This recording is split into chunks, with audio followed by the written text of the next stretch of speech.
প্রতিদিন শাশুড়িমা হাঁটতে তো যান, কিন্তু নিয়ে ফেরেন এক গুচ্ছ গল্প।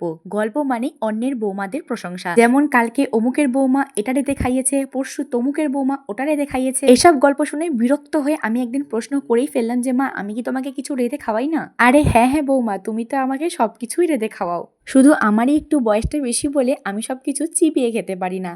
আচ্ছা মা, তাহলে তোমাকে আজকে আমি এমন এক পরোটা রেঁধে খাওয়াবো যা তোমার দাঁত ছাড়াও তুমি খেতে পারবে। এই কথা শুনে শাশুড়ি মা তো খুশিতে অস্থির, বলছে তাড়াতাড়ি করে বানাও তুমি, আমি ততক্ষণে চট করে ঠাকুরটা দিয়েই চলে আসছি। নরম তুলোর মতো পরোটার কথা শুনে শাশুড়ি মার এত খুশি দেখে আমিও ঝটপট কাজে লেগে পড়লাম। নরম তুলতুলে পরোটা করার জন্য পরোটাটাকে মেখে রেস্টে রেখে দিয়েছিলাম আধা ঘন্টা। ওই আধা ঘন্টার মধ্যে শাশুড়ি মার পুজো দেওয়া কমপ্লিট। এসে তাল লাগিয়ে দিল আমাকে, বলছে কই বৌমা হলো? আমি বলছি দাঁড়াও, এখনই তোমাকে গরম গরম ভেজে দিচ্ছি। গরম গরম পরোটা শাশুড়ি মাকে ভেজে দিতেই বললাম, নাও মা, এবার খেয়ে দেখো একদম নরম তুলোর মতো বানাতে পেরেছি কিনা। পরোটা ছিঁড়ে মুখে দিতে শাশুড়ি মা বলছে দারুণ বানিয়েছো। আমি বললাম কালকে সকালে কিন্তু প্রশংসাটা তুমি আমারই করবে হাঁটতে গিয়ে।